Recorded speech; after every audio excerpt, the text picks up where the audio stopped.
Good evening, everybody. Slight panic then because it's suddenly got stuck on the old thing. Can you hear me? Most important, after the problem we had last week, can you hear me?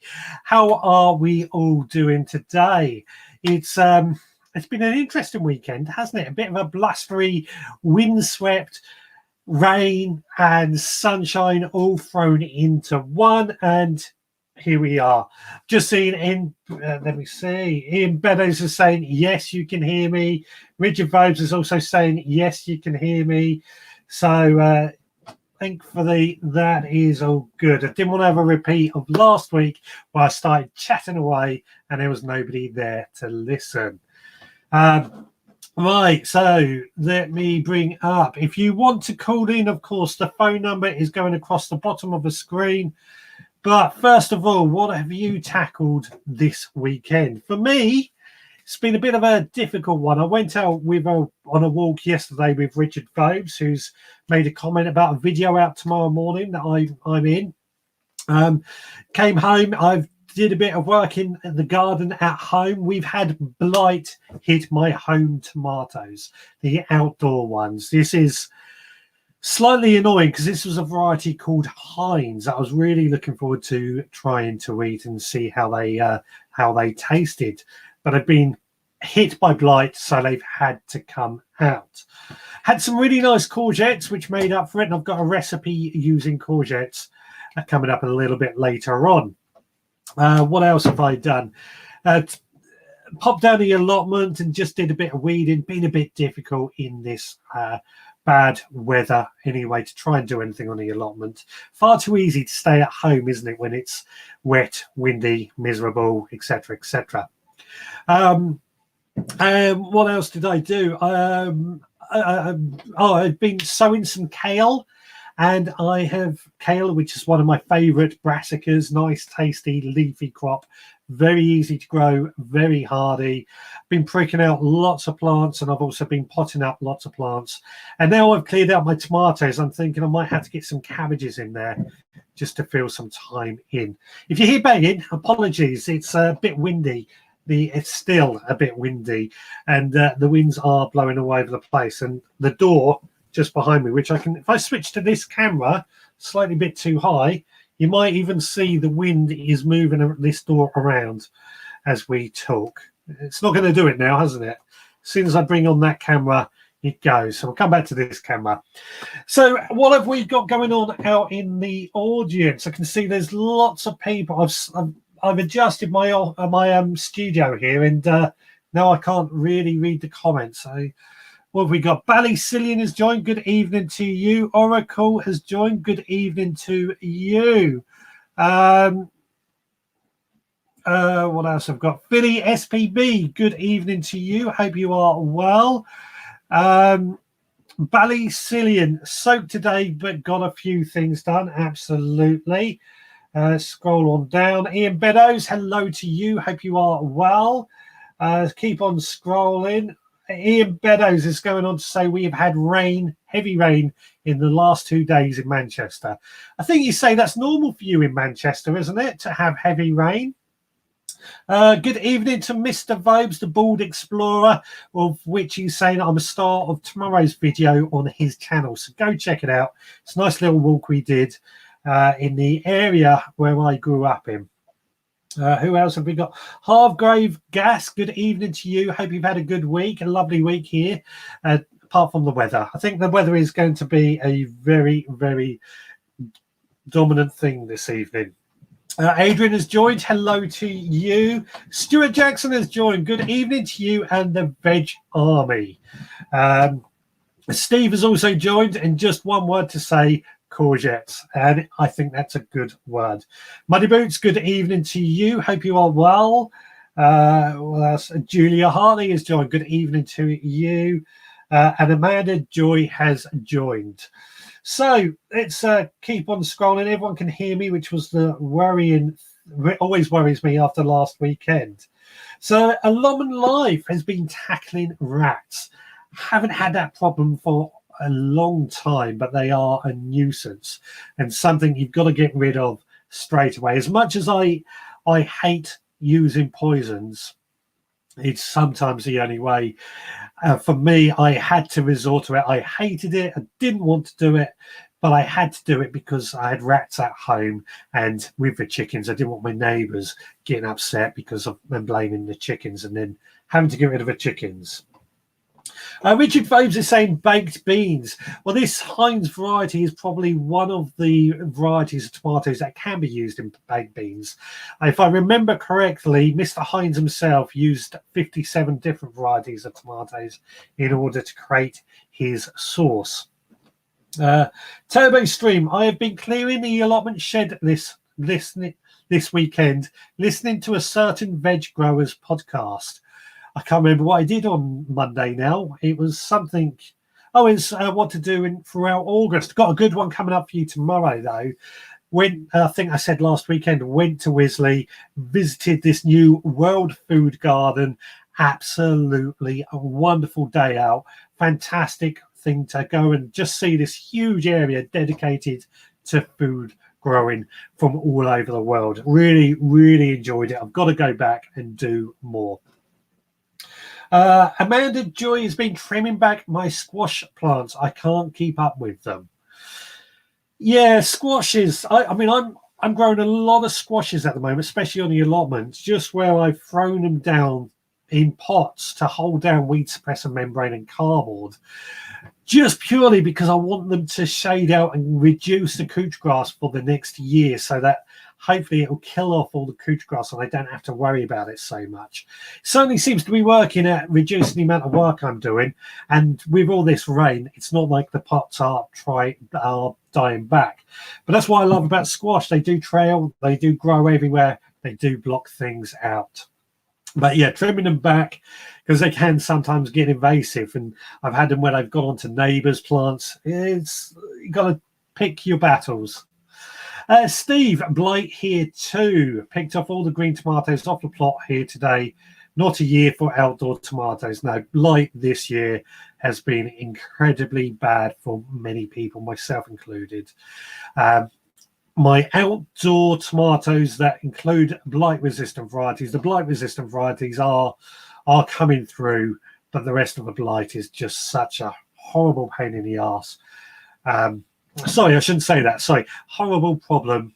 It's happened. You know, it's a very problematic year this year. Money Boots says he grew Heinz tomatoes a few years ago. Nice flavour. Wish I could say that is true. I might have some in the greenhouse actually, so it may not all be lost. But yeah, my Heinz tomatoes have been wiped out that are outside. Oh well. Who else have we got? Just catching up. Digwell, Heinz 57, nothing to do with the actual varieties. Heinz said he chose 5 because it was lucky number and 7 because it was his wife's lucky number. Well, there you go. I heard somewhere there was something about using 57 different varieties. I thought that was true. Just goes to show you can't always believe what you are told. Turbo Stream says, I sowed a few rows of things mentioned on last week's podcast. Fantastic. It's certainly, I've got to say, I mean, I tend to grow a lot of my seeds or start a lot of my seeds off inside this shed. And with all this wet weather, it's been a bit of a godsend to actually be able to sow seeds, prick things out. I mean, God knows, I don't want to do it. Don't want to be outside in this miserable weather. Oh, I forgot. I went to May's garden today. It was their once a year over in Sidlesham, they open up their garden in order for charity perennial. Couldn't do it last year, obviously, and this year was a bit sort of thrown together last minute. This is in Sidlesham near Chichester. But I popped over there today, said hello to the guy organising it, who I know, had a nice chat with him, look around the garden. Just nice to get out and do these things again, isn't it, after the year or the 18 months that we've had. Muddy Roots harvested last of my Calibres today. Great harvest, but exact opposite with cauliflowers. One blown plant so far out of 12 plants. Yeah, Calibres. Calibres or broccoli. I know they are two different varieties, but they're almost the same thing. But they're very tricky to try and grow broccoli and Calibres, just like cauliflowers are, in my humble opinion. I've certainly struggled trying to grow it myself, but I think that's another one I probably would try and grow in the cooler months. Muddy Roots does say, correction, make that 1 out of 20 plants. Turbo Stream, I sowed the seeds in my newly built covered seed bed. Fantastic. We'll have to get some pictures of that sent over. I know you've sent some good photos. Love to see more and just see how your seeds are doing in your seed bed. Oracle, best tomato plant I have grown in my Priestley bed. How the seeds got in there, I will never know. It's always the way, isn't it? The volunteers. I've got a squash plant that I didn't plant. It's definitely a squash. You can tell by the way it's grown. And it is growing fantastic. I didn't plant it there. It's always the way that something you didn't plant that just grows automatically, grows better than anything else. It's same as seed potatoes or potatoes that grow themselves or where they are to grow. Right, don't forget, if you want to call in, the number is 07307 135 174, or you can zap yourself in on the link that's just gone up in the comments right now. Let me just have a swig of my coffee out of my Veg Grower Podcast mug.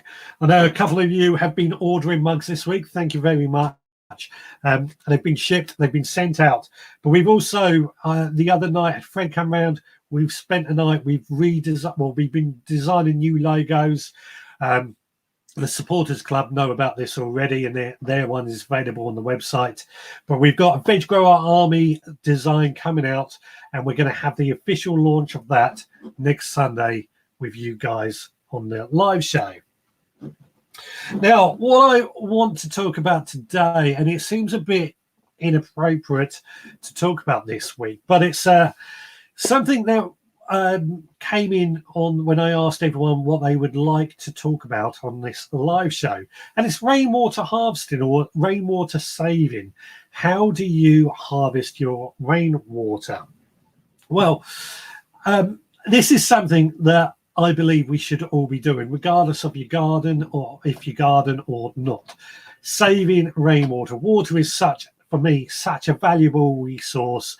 I cannot understand why we have perfectly good, fresh rainwater fall from the sky, go down to the drains and straight out to sea, yet we pump perfectly good, fresh drinking water to our houses and we use it to flush the toilet. It seems completely cockeyed. We could be using the two in a different way and be more efficient and hopefully more cheaper for ourselves. So I got a nickname called the Butt King because I have 15 water butts in my home garden. I've got one out front attached to our house guttering. Well, that fills up quite quickly. We use that one to water the plants out the front, but we also use that one for washing the car and the van. Just nice and simple. It's there. We get it going and off we go. Out the back, every shed that I have will have a gutter fixed to it, and then rain or water butts attached to the guttering in order to catch as much of this rainwater as we possibly can. So my little shed, which is down in the middle of the garden, that has got 3 water butts. Rainwater goes into one, and then it fills up and overfills into the next one. That fills up and overfills into the next one. And they're 3 slimline water butts.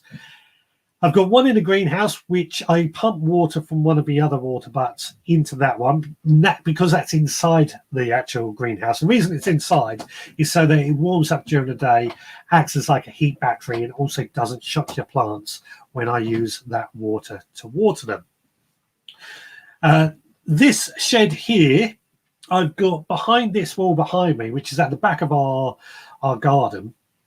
I've got 4 water butts, again, attached to one gutter, and they overfill into the next. And that again, usually at this time of year, I would be saying we'll be struggling with the amount of rainwater we have. This year they're all full up. Now, the reason I've put them behind this shed is that it's a bit hidden. I did have them running alongside one of my fences, but they were so in your face that I just thought, you know what? I just needed to hide them a little bit better. So I put them behind this shed, and that was a key thing that came in when I was building this shed. And then I've got a few more just scattered all over the place, one attached to our summer house, and a few more that I just fill up as and when needed. But I'm looking at different ways of hiding them, making them look better, because they can be a bit garish. So we'll start off with that. How do you harvest rainwater, or do you harvest rainwater, and do you think it's worthwhile? Let's have another look at the comments. The turbo stream. I was going to do a plot tour, but it's been too windy and wet this week. Yeah, it's just the way this week has been, isn't it? The problem with a dual system which uses grey water to flush a loo, is the slight risk of drinking the wrong water. Yes, you are right. However, there are systems that, as long as the pipe work is disconnected and not using the same, it reduces the risk. So therefore, the water that you use that comes in from the mains is only used for drinking taps, or to taps, if you like, and your washing machine and your toilet can have an underground watering system. I know a company that sells them that then just pumps water as and when needed to the places. It's what I would really like to do, in all honesty. David Mosley, 3 water butts and looking for more for garden, but would like to keep the garden looking nice. Yeah, this is why I've had to hide 4 of my water butts behind this shed, because, I mean, with 15 water butts, it's hard to hide them. But they did look a bit in your face, a bit garish, and I tried to hide them. I have a reasonable sized garden. It's not huge, and 15 I found. I don't use mains water to water my garden at all. 15 I found to be just about right. This year it's been more than enough. Idaho Garden Girls, join. Good evening to you. Stuart Jackson, some of you will know how I harvest our rainwater. I pot out as many buckets on my patio as I can get on it. Always works well for me. Probably get about 10 litres over a couple of days. Then I will fill a bigger bucket and keep until I need it. That's another thing. When all my water butts are full, I will then start filling up all my watering cans, my buckets. That way, more water will then go into my water butts and keep them full up as I need them. But at the same time, yeah, if you are low, sticking out buckets to catch as much, it's something I've also been known to do. Digwell saying hi to Idaho Garden Girl. Ian Beddoes, is Skinny Jean here tonight? I don't think he is. He's moving house. I'm having the front garden tarmacked over as soon as they can do it. Don't panic, as it's flagged at the moment. Wondering about artificial grass to make it look better. I would get pots instead of artificial grass and just have pots everywhere to make it look better. I'm not a fan of artificial grass, but I can see why people do it. Muddy Boots, wheelie bins are great water containers. It's true, they really are. My old allotment, we had a couple of wheelie bins that I attached some taps onto the bottom. They held a lot of water, plus you shouldn't really do this. Because they had wheels, it was easy to move them around as well to get the water where you needed it. Probably not the best way to do it because they are very, very, very heavy when full of water. But it was something I used to do as well, just to save a bit of time.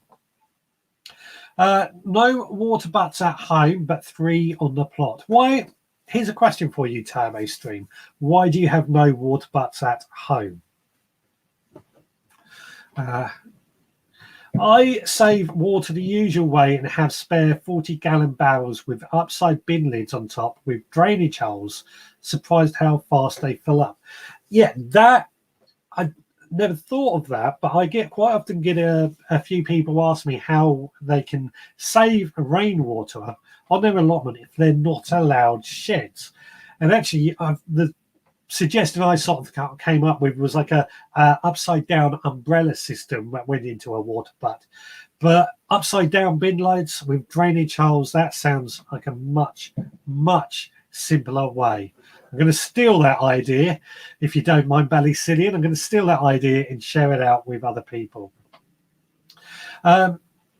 Problem is the water is free in Northern Ireland, so people don't care what way they waste it. I have water butts. The rainwater, I think, is better.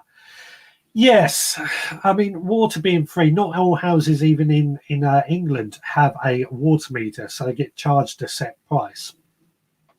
And you're right, when it's free, people don't tend to think about it, and I don't blame them. Don't blame them for that. But at the same time, it's a bit of it's very wasteful when you think of all that water is treated, pumped to our houses, which uses energy, and then it's, if I use the example, used to flush the toilet. You know, as gross as it sounds, there's nothing stopping you drinking the water from the toilet, provided it's clean, of course, and you know you haven't used it. It just beggars belief to me in some ways. I have a 1,000-litre LBC as my main collector. The plan is to link into my allotment greenhouse to keep the auto watering systems topped up. Great idea. Great idea. I do like IBCs. I do like the big 1,000 containers. If anybody doesn't know what an IBC is, it is a big plastic container. You sometimes see them on farms. They're usually white with a metal frame around them. They're about 1 meter by 1 meter by 1 meter. They are big, but they are generally used for industrial bulk containers is what they are, I believe, called. Generally used for oil or water. And sometimes you can get them on allotments. We're not allowed them on our allotments anymore. They got banned. We're only allowed something like 2 water butts per plot on our allotment, which is why I've kept my allotment in 2 halves. That way I'm allowed more. I think that's wrong. I think personally they should be encouraging us to save as much rainwater, especially as water is pumped and they have to pay for the water that arrives on our site. If you pay for water through the rates, it is not the necessary to save, but if on a meter, it is essential, which is a good point. If you are on a meter, and it does save a lot of money. Our water provider sends us out this little thing every year, which tells us how much water we're using compared to the average household. And obviously, it's me and the wife, and we get told that we use the same amount of water as 2 people in a flat with no garden. So I think that speaks volumes. Just goes to show how much water we can really save. Home garden is all shrubs and perennials, so fends for itself mostly. So this is, I asked Turbo Stream earlier why he doesn't have any water butts at home, and it's true. You know, shrubs, perennials that are well established don't necessarily need a lot of water. And if you think about it, you go to a forest or a woodland, the trees there fend for themselves and don't need to save nobody waters them is what I'm saying. There's a lot of other things that go into play. The leaf mold, which mulches them and conserves moisture, good organic content in the soil as well. Lots of things that just make it all the much better. Stuart Jackson, I have 3 water butts at home, but I would like 2 more off a shed. Just waiting for Lidl to have them on offer again. Well, I'll tell you what, here's the thing, Stuart. The place to actually go and look, and I've had quite a few water butts from Wilkinson's. Towards the end of the season, they sell them off cheap, and I've picked up water butts from there for about £5 each. Sometimes garden centres sell them off cheap as well towards the end of the season. This year, because there's not going to be people in demand for water butts, there's probably going to be lots available, I would imagine. But certainly, Wilco's. That's a place to go and check out. Keep an eye on there because they often do some really good deals with the water butts. GTSY, not sure what that is, but it's a comment to Digwell anyway. Turbo Stream, I pay £500 a year for my home supply. £500 a year. Free in Northern Ireland, blimey. £500 a year. I don't think we pay that much at all. I can't remember how much we pay. I know we don't pay a huge amount though. Adrian, I agree, but rainwater, no added chemicals. Amazing how much quicker the plants grow after a good rain shower. I also think that rainwater helps our plants green up a lot better as well. I've always noted after a good rain shower how much better the plants look for it. And tap water just doesn't have the same effect. And if you're growing something like blueberries or cranberries that do rely on acidic conditions, tap water is probably the worst thing for it. Ian Miller's just watching TV, and the Venetian Hotel in Vegas uses 1 million gallons of water a day. 1 million gallons. It's a lot of water, isn't it, to use up all the time. Oh, GTSU, good to see you. My mistake. Sorry. I'm a bit behind the times with that. I should get a water meter, but I do like my shower in the morning. I like my baths. When I finish this, I'll be in a nice, big, deep bath, and I'll be in there for hours. Not that you needed to know that, of course. Like coffee swig time. Right, so last week and on the podcast, I mentioned my item of the week, which is the Clark Rotary Sieve. And last week, Digwell came back and said that he had one and he had to make a few adjustments. Well, he very kindly sent me over a video to show these adjustments. And if you heard the podcast, I built my Clark Rotary Sieve as the instructions said. And sure enough, I came across the same problem that Digwell had. Let's have a quick look at this video.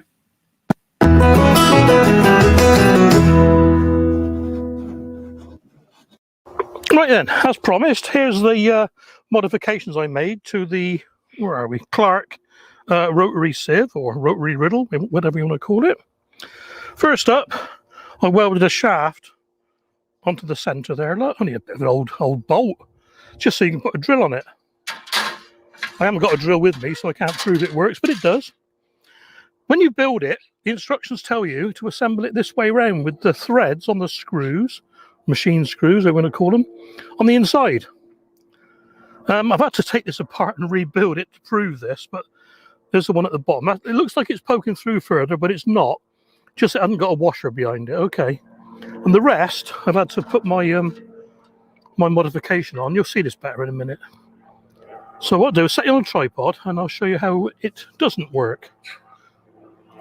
So when the rotary bar goes round, it gets very close to that thread, look. So if I just chuck some stones in, just to simulate soil, right? Oh look, it's jammed, and you know when you got a bit of speed up, you know, oh, that jars your arm a bit, you know. So let's do it again.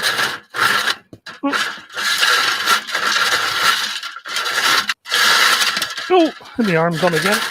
So anyway, I think you get the drift. So what you do is you either turn the nuts and bolts round, or what I've done, I put some smaller ones in, some old greenhouse screws. Like I said, I had to do it because I I took it apart for you guys. So there you are, I've turned it round. And it's away now, so...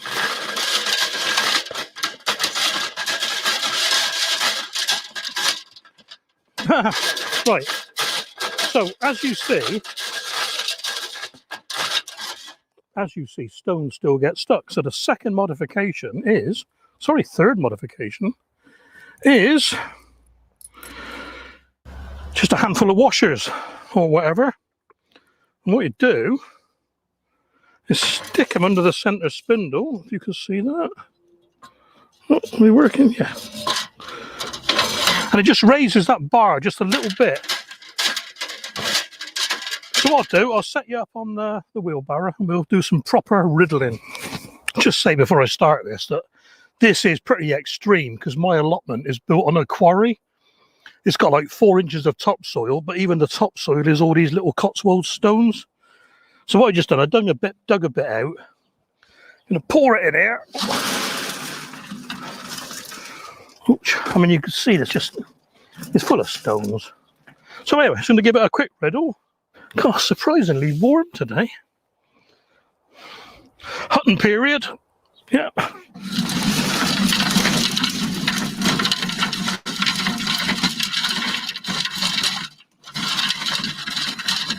And there we are. Look. So it's that easy. And don't get me wrong, this is a great bit of kit. It's even better for sorting out old compost. But it's not. The biggest bugbear I've got is this. Right? I've done my riddling. I've got a wheelbarrow full or whatever. What do I do with this lot? All these stones. What do I do with them? I've now got to carry this somewhere, tip them out. Or pick the whole shebang up and empty it out somewhere, which is a bit... I think it's the biggest downfall with this bit of kit to me. Anyway, there we are. Hope that helps, guys. Well, there we go. Thank you very much to Steve, aka Digwell Greenfingers, for that. And it's something I've certainly found straight away. First time I used my soil sieve, sure enough, get going, and a stone got blocked and caused a problem. So definite problem. I'm actually looking at using pop rivets, as I was saying to Digwell the other day. Going to look at using pop rivets instead of nuts and bolts. But certainly something to think about, isn't it? Right, so let's continue on with this rainwater harvesting. Don't forget, you can call in on 07307 135 174, or you can zap yourself in. Doing it slightly different. I've got a keyboard down here today because my new mouse. Anyway, so what was people saying on this? I should get a water. Oh no, I said that one.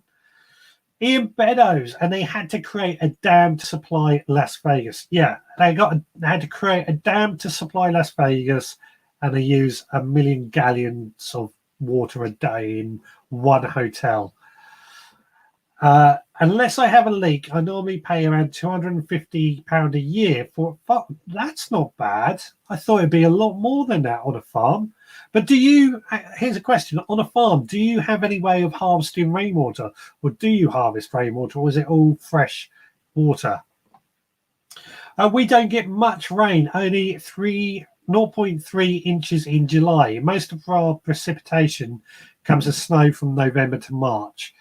Yeah, I mean, I think on average we have about 3 months of the year here in the UK where we get very, very little rain, and it's very easy to run out of water on that time, which is why I found keeping as many water butts is just a good way. And here's a question or a thought I had with that. Why, as Nigel said earlier, he uses 1,000 litre IBC container. 1,000 litres is a lot of water. I've got 15 water butts, which probably altogether was that. That's probably around 3,000 water butts, so three IBCs. But my worry, if I always have them in one container like that, if I get a leak, I've lost a lot of water. If I get a leak in, say, my largest water butt, I've probably only lost 220 litres. That's the way I look at it anyway. Excellent demo there, Digwell. Very, very good demo, wasn't it? It's exactly what we like to see. And thank you very much again, Steve, for that. I really, really do appreciate it. Bally Celine, I use my Clark sieve for short brought compost. Amazing the debris it removes. Doesn't surprise me. Big compost manufacturers are trying to turn it around quick, trying to turn it around fast, and the machinery, they've got big machinery to chop everything up, but there's always going to be bits that get through, including bricks, as I've found from time to time. Great video. I need one of them, Digwell. Check out my last podcast, Stuart. Click on the link and it will take you to Amazon to get one. I have one of the Clark soil sifters. This is an excellent adaptation. Thank you. Okay. Don't start me on peat-free compost debris. Yeah, I know exactly what you mean. Pretty soon, peat-free is all we're going to be able to get here. So peat-free compost manufacturers need to up their game. Let's see if it looks handy. I haven't seen one of them in use before. I've only seen manual riddles. That's partly why I bought one. I tried using a manual riddle, but I do so much compost, it ended up a bit painful that I thought I've got to give one a try and see how it works out. Sorry, I can't very well see the comments anymore because I've got a ring light just stuck in the way of the comments. On my site from Amanda Joy, on my site, for every greenhouse shed poly you have to have a water butt. So that's 3 minimum for me. I can't understand why your site doesn't encourage you to save it as much as you can, Richard. No, I can't understand it either. It was a rule that came in when they banned barbecues and bonfires, which I can sort of understand the bonfires. Barbecues, I'm a bit like disappointed, but the water butts just seems a complete ridiculous one. I've heard through the grapevine that they're looking at removing that rule anyway, so fingers crossed. I suspect it's to do with the new building work or the new houses, and people are worried about mosquitoes and things, which, it's nature. You're on an allotment site, there's newts, there's lizards, there's snakes. A few mosquitoes aren't really going to cause that much of a problem. Adrian, no harvesting, but I don't do any irrigation, just 2 people, dogs and sheep. What about what do the sheep drink? Is that tap water in as well? During that hot period in 2018, I watered my garden with washing up water. It worked just as well, to be honest. Yeah, that's what they call grey water, washing up water. I tend to save that when we go through the summer for my ornamentals, which I don't have a huge amount of ornamentals. I certainly wouldn't use washing up water on salad crops or even bath water on salad crops, but for ornamentals, I think it's fine. I got my soil sieve from Machine Mark a few years ago. Just had a look. I sell them for $38.39. That's about £15 cheaper than Amazon. I didn't think of Machine Mark, in all honesty. It's unusual. I normally find Amazon to be one of the cheapest places most of the time. Our allotment encourages every shed should have a water butt, same as old baths as a dipping tank. We're not allowed it. Not allowed it on my site. It's one of my biggest annoyances. We used to. We're not allowed ponds either, actually, for that matter. Yeah, we've got tanks that we use as dipping tank using supplied tap water. Digwell, on both my council and private plots, we are not allowed sheds, greenhouses, so no way to collect rainwater. Well, you say there's no way to collect rainwater, but as was it Ballycillian said earlier, pull an upturned dustbin lid on top of your water butt and a few holes to allow drainage. It will act as like a giant umbrella and catch that water and send it down. Yes, sheep have tap water but don't have that much, only in water, as they get a lot from green grass in the summer. I did not know that. There you go. You learn something new every day. And I've got to say, there's something that happens on this show is that we always seem to be learning all the time. If you want to call in, 07307 135 174, the number running across the bottom of the screen, just checking the phone is on. It is. Or you can zap yourself in on the link, which is in the comments right now. Turbo Stream. Some of these allotments have daft rules, no sheds or greenhouses. Yeah, I personally feel like a shed is the hub of an allotment subplot, and a greenhouse for that matter as well. It's kind of your central point that everything works around, where you keep your tools, where you can go have a cup of tea if it's wet, just somewhere that encourages you to spend more time on the allotment. I never understand in some cases why sheds are banned on allotments. I think that's the wrong way around. That being said, I know if Steve is still watching, that's the user handle, Steve. He popped up earlier. His allotment site is part of a college, and they've banned sheds on their allotment. Still doesn't stop some people. You see quite often there's sheds even when there's not meant to be, and they're not really stuck to the rules that well. Our council have mentioned about removing their standpipes and replaced with dipping tanks to stop the use of hose pipes. I've got to say, I think that is a good idea. We had a thing. We've never had the ability to attach hose pipes to our mains water, but some people did go through a habit where they would get big petrol pumps and pump out water from the dipping tanks to fill up their water butts or water their garden. It's a lot of work in my eyes, when quite often they would empty the entire dipping tank, which would screw those up who didn't have it. But it's soon filled up. But I do think dipping tanks, I'm not a lover of hose pipes. I do have a hose pipe, of course, but I'm not a lover of them. I'd sooner use my watering cans. I just feel with a watering can, you can get to the base of the plant a lot better. You can get to where the water is really needed. You're also in contact with a plant better. You're able to check on it better and see what the plant is doing, how it's behaving. For me, I think watering cans are better, but it does take longer. There are automatic watering systems, which I do use in my greenhouse, and they have actually been a godsend to say the least. Always check, this is from Digwell, Amazon Marketplace before buying. Sorry, I hit the button by accident there. Always check Amazon Marketplace before buying from Amazon. Many savings on damaged box items. Yep, I've always checking it out. I mean, I've got Prime membership anyway, so I don't pay for postage and packaging most of the time. But yeah, there's always, you can have a look, and sometimes you get damaged items that are just damaged boxes or returned items quite a bit cheaper.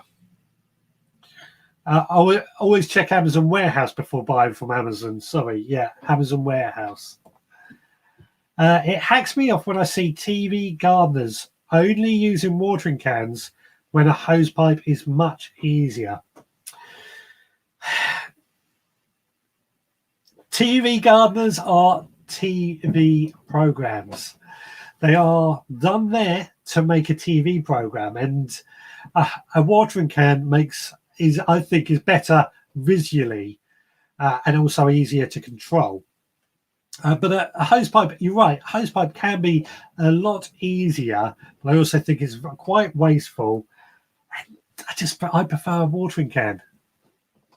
Get a good workout using a watering can as well. It is hard to get some UK tools in the USA. Nobody over here is replicating some of the tools. I ended up buying my Clark's rotary sieve from eBay. So I find it is the other way. I quite often see tools that we have in the USA or Canada that we can't get over here. And I wish we could. I don't know what to say.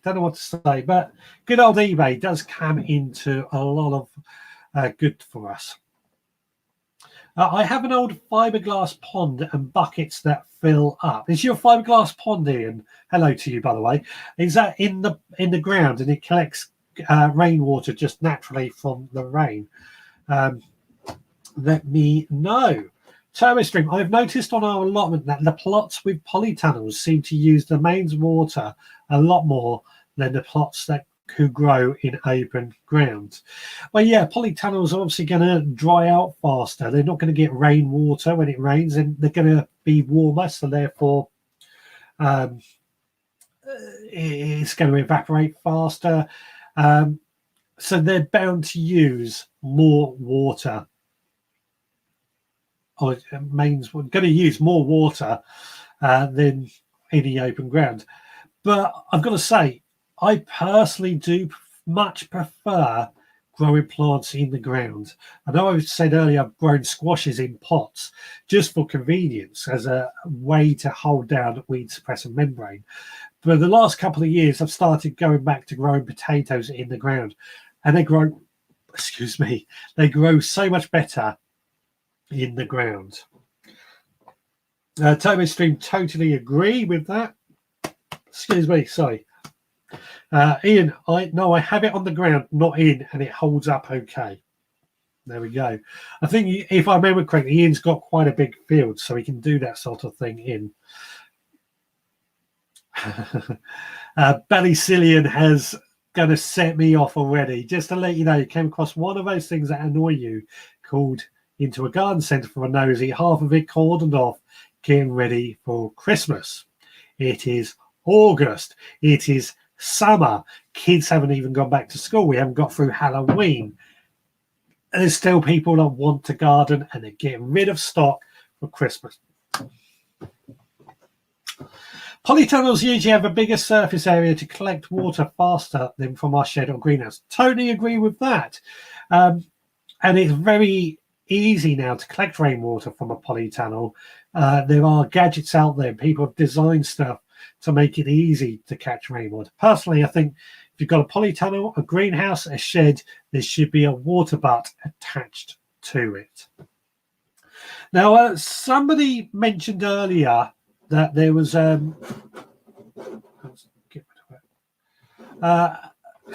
just seen only half of it in response to the Christmas stock in the garden centre. Only half of it. When people are still gardening. We've got Chelsea coming up. We've got Gardeners World Live coming up. There's still gardening shows going on, and these garden centres are getting their Christmas stock in. What is wrong? What is wrong? It just completely gets me. Right. Let's get rid of that. Right. Anyway, somebody mentioned about courgettes, and I've been cooking something with courgettes today, which obviously I will eat in just a moment.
So there we go, courgette fritters. They were so difficult when it came to spooning them while holding the camera to try and make them look nice and clean. But as always, I have got two of them here that we're going to try and see what they taste like.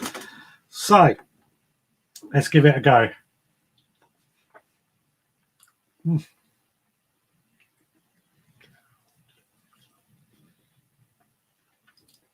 Kind of like courgette and egg. It's nice. It's actually nice. It's cooled down quite nicely.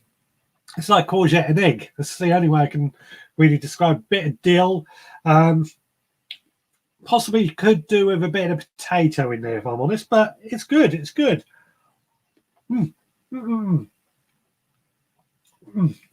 Right. That's nice. That's nice. I'm looking for courgette recipes. We've got, I think a lot of us are having courgettes come into stock, are ready at the moment, and it's becoming a battle to try and find different ways and different things we can do with it. So please do get sharing your courgette recipes, and I can cook them and eat them on this show. Let's just wipe that down. So, right, what have we got? Digwell is saying Sainsbury's are selling Leventon compost at £2 per 40 litre bag. Clearing out, summer is over. Yeah, it's probably a good time to start buying it ready for next year in that case, I think. I've got my Christmas potatoes in. Yes, I'm still debating whether I'm going to do Christmas new potatoes. The Christmas dinner bed, actually, the potatoes in there are growing great. I think we might have blight problems, so I'm keeping a close eye. Everything in there, the peas, the carrots, the parsnips are growing great in there. But I did think last year I grew the new Christmas new potatoes. I prefer roasties with my Christmas dinner, so I'm not sure if I'm going to do it, but perhaps as a podcaster, I probably should when I think of it like that. After saying I don't harvest, I have 3 butts I don't use from Adrian. Well, please do. Get them set up and start using them. You won't regret it. That's all I'm going to say. Stuart Jackson, as the children will tell you, we drink the same water as our grandparents drank. We cannot make new water, so we have to use it wisely. Yeah, absolutely agree with that. Ian Beddoes is asking, how do I know when my carrots are ready? They are under the soil and I can't see them. So pretty much carrots are ready whenever you want to use them. Assuming you've been thinning them out, what I tend to do is when I thin them out, I'll use the thinning. So I just pick them as and when needed. But they get bigger and bigger, and eventually you would just see the top start to poke out the top of the soil. That's when you know they are definitely ready. But basically, they might be small when you pick them, but if they are small, they still taste just as good. They're just going to take a little bit harder to peel or to use. Although, to be honest, when they're small, they don't need peeling.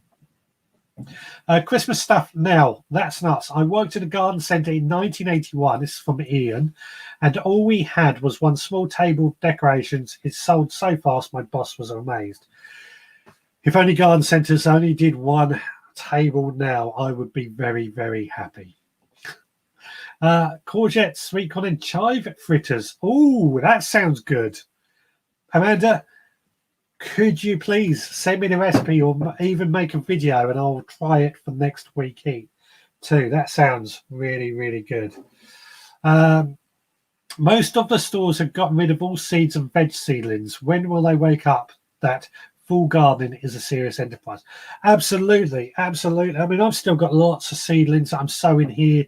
I try to encourage everybody to grow throughout the winter as well. Especially like me, I grow food to eat. I don't stop eating in the middle of winter. I need fresh food coming in, and it can be done. Just gotta know what to get, know what to do. I've got no doubt that sales do drop off in the winter months, but I think there's an avenue there that garden centres could be educating the customers. Same as potatoes, fertile around for Ian. Yeah. pull a few out or try and reach down and just see how they feel is what Digwell is saying there. Those fritters look yummy. They're good. They're good. Courgette and egg, a bit of dill is what they kind of taste like. I might add a bit more garlic. I might add a bit of chili and might add a bit of potato if I was to do it again. Sweet chili dip needed, definitely. Definitely. I do love sweet chili or my sweet chili jam. I've got to make that this year. Add some chili. Yep, chili. Everyone loves chili. Well, I certainly do love chili. That sounds really good. Yeah, it does sound really good. I'm going to look at that. I could eat them raw or just boiled. What was that? Oh, potatoes, I think, or carrots. Do I need to start my Christmas cake so I can get enough booze in it? Yeah, why not? I usually start when I make my Christmas puddings. I actually start that around the end of October. Same as my mincemeat. Around the end of October, I start making that. Have a fill under the soil, or furk, as he puts it. This is for that. Sorry, let me bring that back. Have a furk under the soil is for the carrots, how to know if they're ready. I couldn't watch the courgette bit. I had a bad experience with cross-pollinated courgette last week. Made me really ill. That's a very genuine thing. Last year, there was a big problem with cross-pollinated courgettes that were poisoning people. Luckily, I've not had it myself, but I always try and just check it before I cook with it, just to make sure. And you can tell just by putting it on your tongue, if it tastes bitter, don't eat it. I found in the garden centre some Brussels sprouts and broccoli. So I got broccoli plants as they grew well and harvested early spring.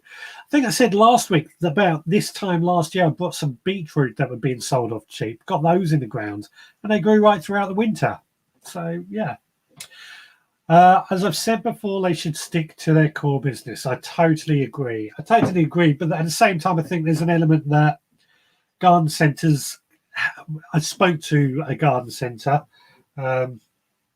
who sort of said the trouble is they have to lay people off over the winter if they didn't do Christmas decorations, which isn't what they want to do. So I totally agree.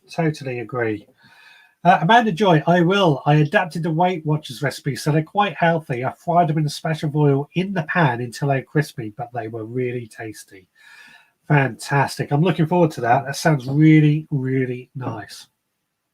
How are your chilies, Richard? This is from Rebecca in the Facebook group. I forgot to say, anybody watching in the Facebook group, your comments may just come up.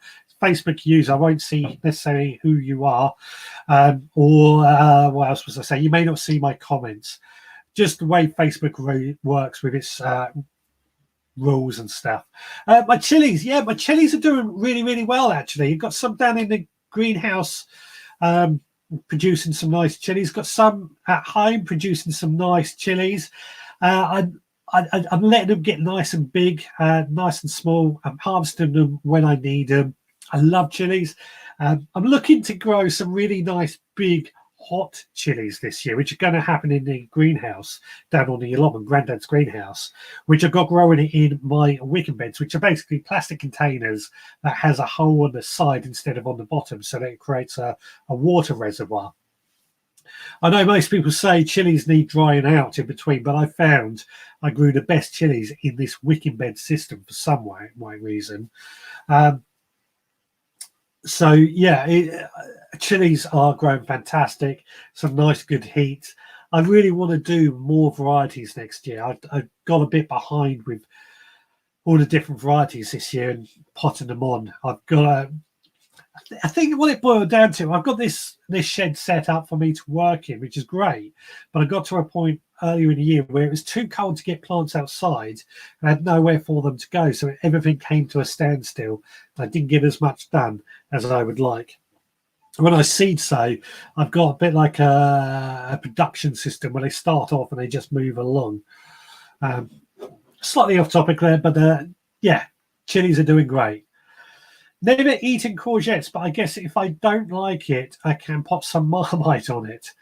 Yeah, I don't know what's not to like about courgettes. I think they're a bit, I would say they're watery. They've not got a huge amount of flavour to them, really.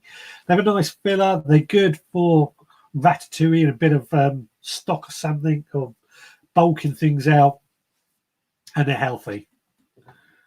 Better to watch on YouTube. This from Ian Beddoes. Not everybody has YouTube, just like not everybody is on Facebook. That's why I like using them all. Plus the Facebook group, we've got pictures coming up from that's what's been shared in the Facebook group or sent to me in just a moment. Talking of chilies, how do I store them? This is my first year growing them. So the simplest way to store chilies, I would say, is to freeze them. And I've had chilies last for years. Just placed into a pot in the freezer and use them as and when needed, once they're picked off the plant. But what other ways you could do is you could dry them in a very low oven with the door open, just a few hours in there till they're nice and crispy and dry. You could dry them in a dehydrator if you have a dehydrator.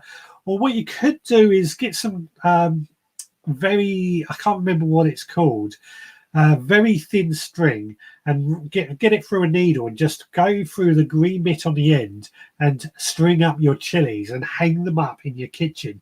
Looks really, really attractive that way. I like making chili jam and chili sauces as well. That's a good way to save some chili or preserve chilies. Chilies in oil, that works quite well. Got to make sure you follow recipes for that because you don't want botulism. That's just a few I've got off the top of my head. I'll see if anybody else has any other ideas, of course.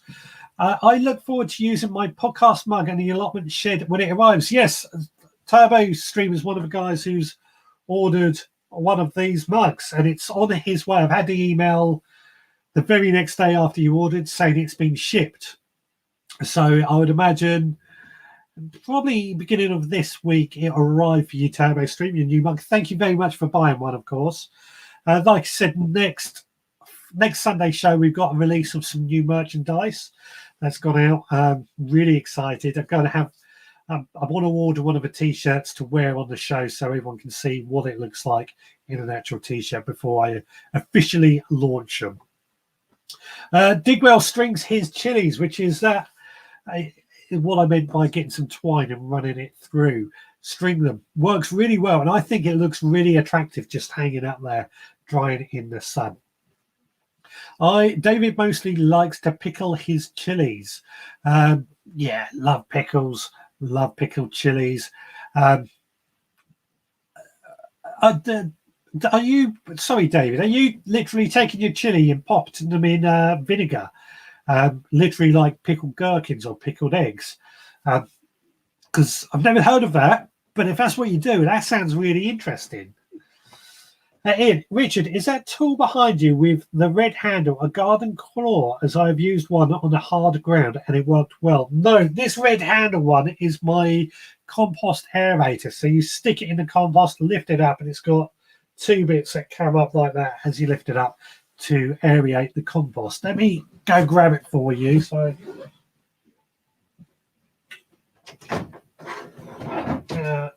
this one. So this might be easier on the other camera. So yeah, it's got that, and you stick it in the ground into the compost, and then as you pull it up, it flakes out like that. And in theory, it should, let's bring back to that, help aerate the compost. The trouble I find with it is it's a bit fiddly to use. I still prefer my behind me, my pitchfork for turning compost, or the thing that came with a sub pod, which is like a corkscrew, seems to do quite a good job as well. Right, shall we have a look? Oh, let's just see what Stuart's saying first. I know that my German friend pickles their chilies. I must ask how. Yeah, that's what I'm hoping David is going to share with us, how he pickles his chilies, because I'm really intrigued with this. Which one is it? Let's let that go through and see what we come back with. Let's have a look at some photos that have been shared with us this week. So first of all, let me get rid of that. This came in from Amanda, who's watching tonight. She very excitedly sent me this photo of her first lemon cucumber. I've tried lemon cucumbers, apple cucumbers. Quite interesting flavour, I've got to say, but I still prefer good old-fashioned cucumbers. She also managed to pick up this bargain trug for £1 from a charity shop. Fantastic.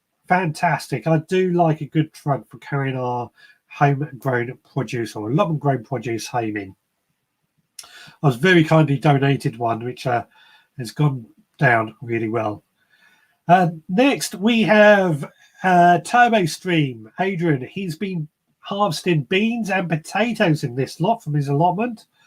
He's also harvested a nice big beetroot and some nice cauliflower by the looks of it.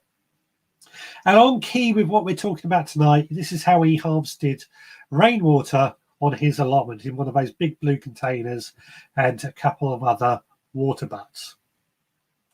And finally, he shared this photo of his onions, which bulked up nicely after the longest day. I know we had a bit of a discussion about that earlier on in the year, about when was the best time to harvest onions. Now, I love this picture. It came in from Tim Bell, who has made these flower stakes himself. How beautiful, how gorgeous are they? And they look very professionally made. Gotta say, fantastic. I've missed one according to my notes, but Ian Beddoes has harvested these apples. They look fantastic and very, very tasty. He says there was no pears, which is a problem I've got myself this year. Here's a photo I thought was next. Ian Beddoes also shared this photo, meant to be wedding, but it says weeding. Well, I've got to say, I wish I had cake every time I did some weeding. I think that would motivate me more to do weeding.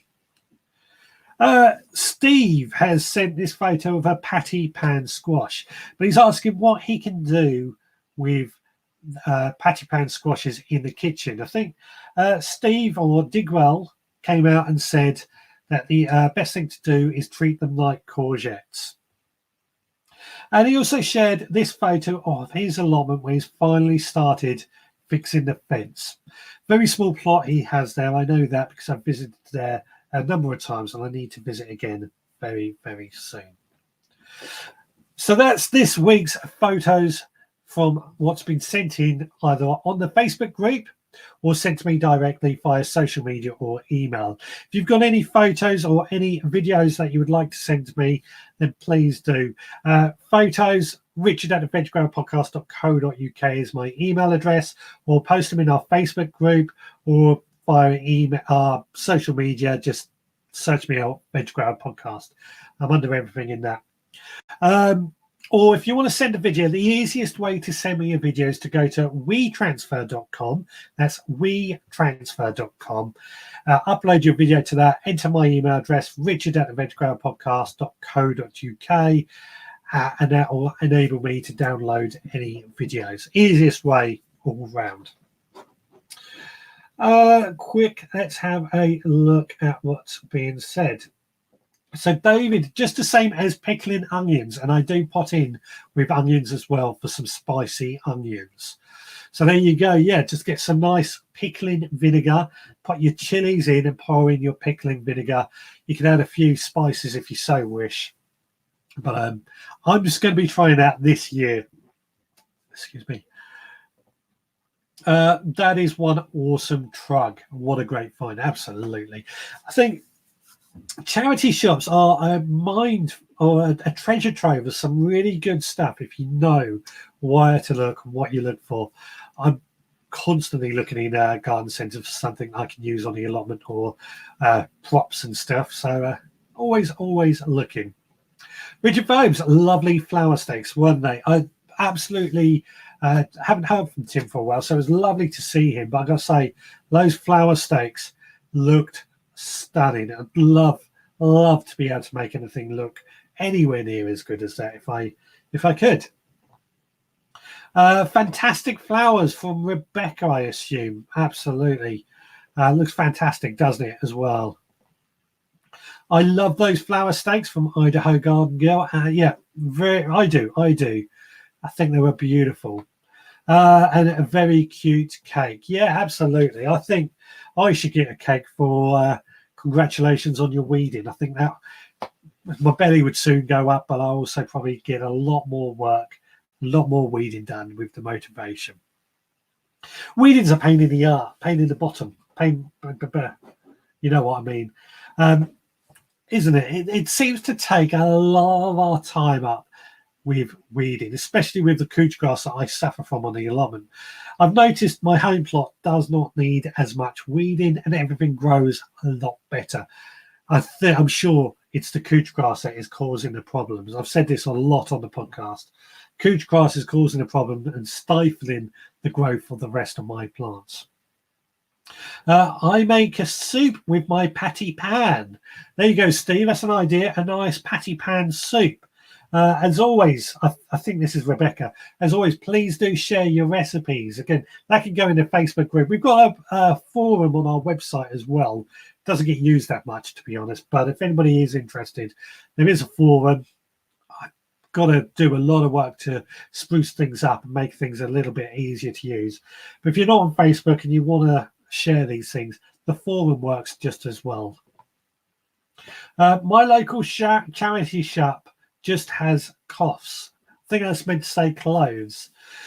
And that does seem, a lot of the smaller charity shops do seem to just sell cloves these days. And I've got to say, the price they charge in charity shops for cloves is cheaper to actually, in some cases, go to a proper shop and buy them, I've noticed. Personally, I don't buy clothes from a charity shop. Purely because I wear my clothes into the ground and I want them to last for a long time.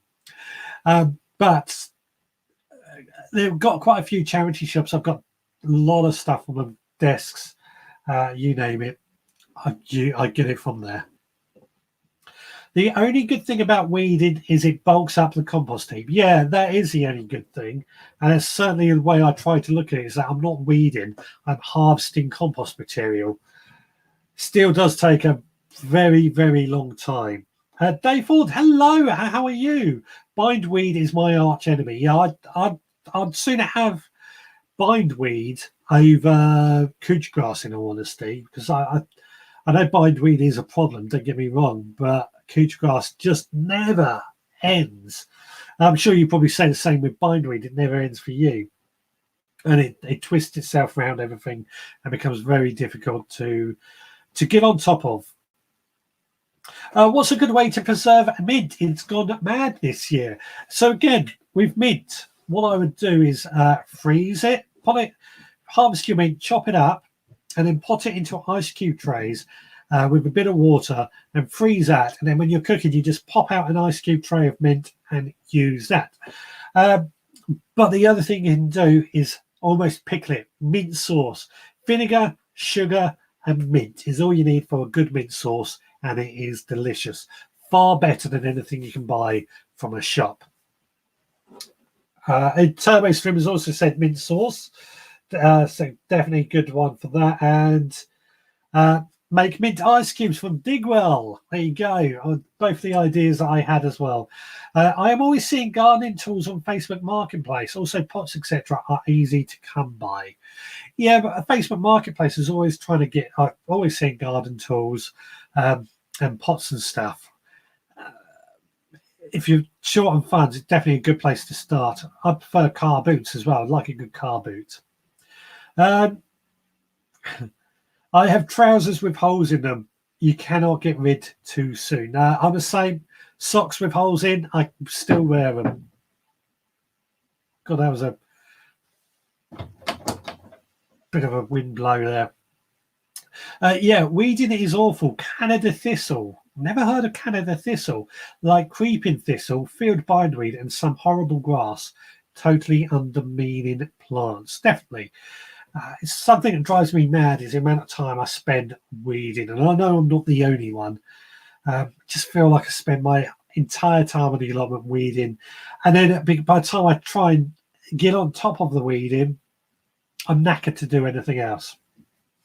I pulled a lot of bindweed in my home garden this week. Yards of roots came up. Yeah, it's very satisfying when the roots come up, I think, though, isn't it? Because you know you've got it then.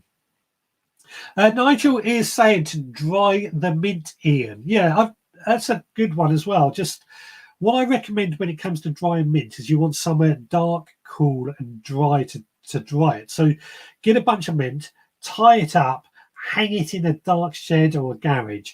What I found, if you get any, or if it dries somewhere where there's light, it seems to still photosynthesize, and it loses the green colour and turns an almost grey colour. That's what I found anyway.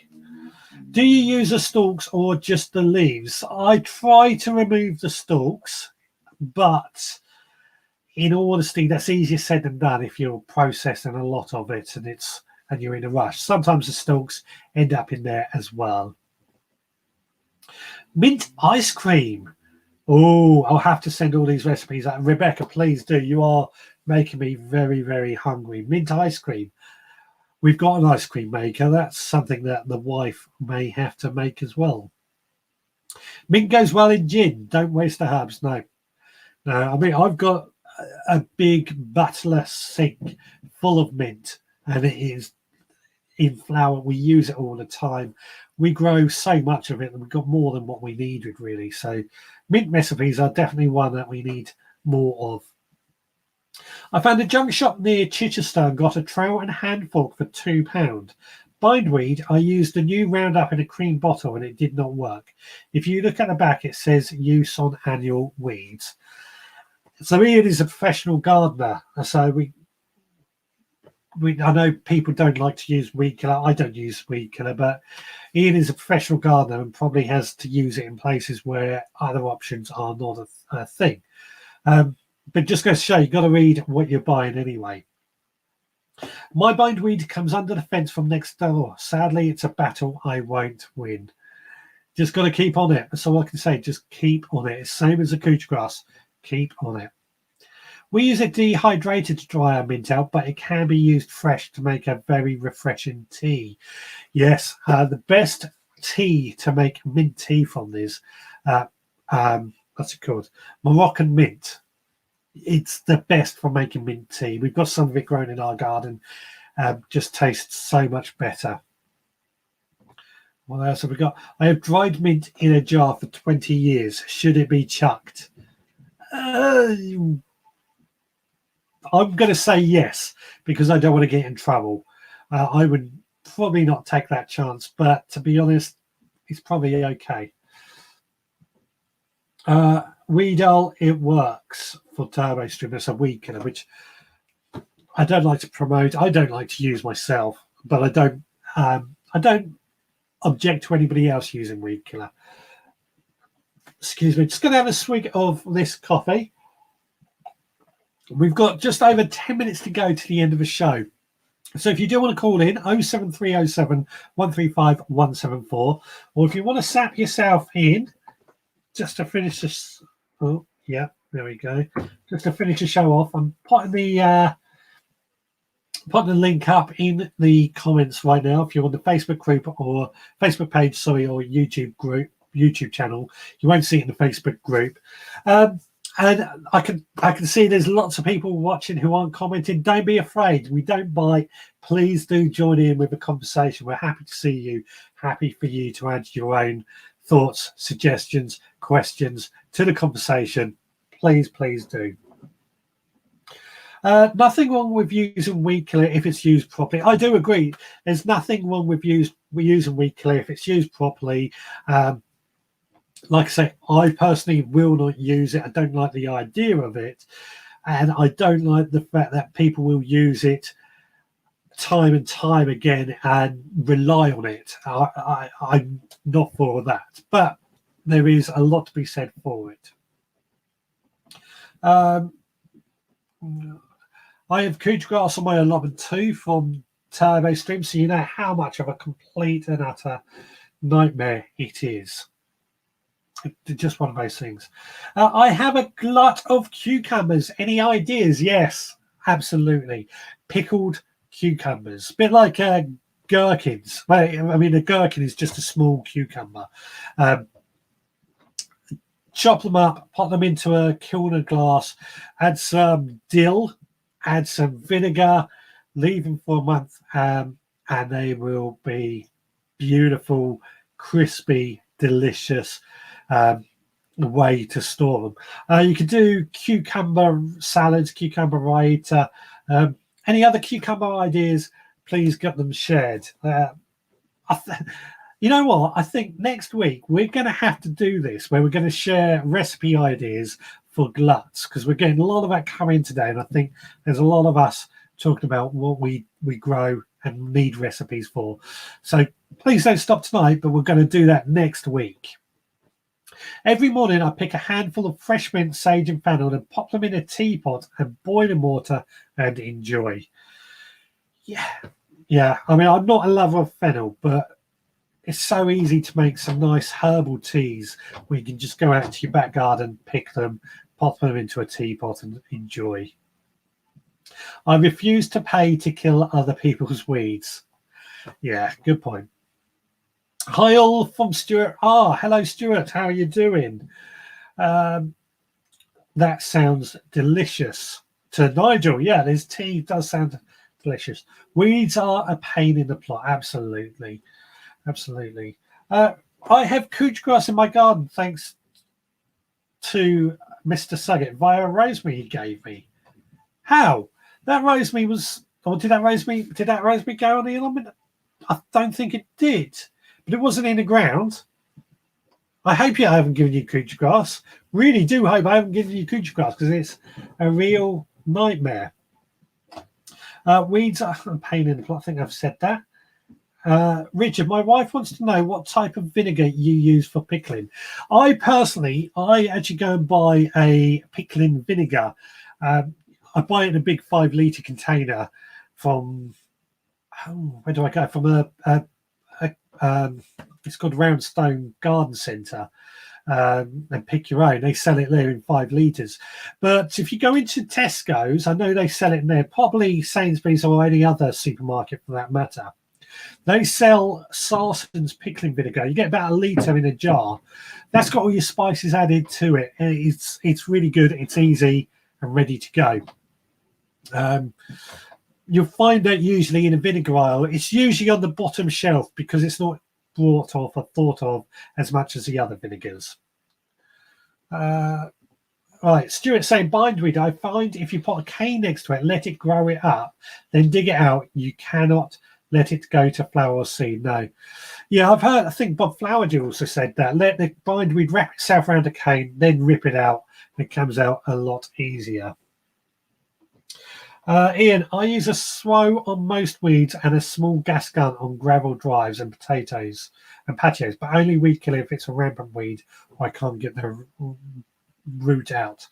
I've got a gas gun. I must use out on my driveway. It was in a pot. And I planted it. So Phobes planted the rosemary that was in a pot, which I didn't think was down the allotment, but it might have been. But if it was in a pot, it was unlikely to have got couch grass. You sure it's just not normal grass that you think is couch grass? Don't eat the hollyhocks that he's also growing there.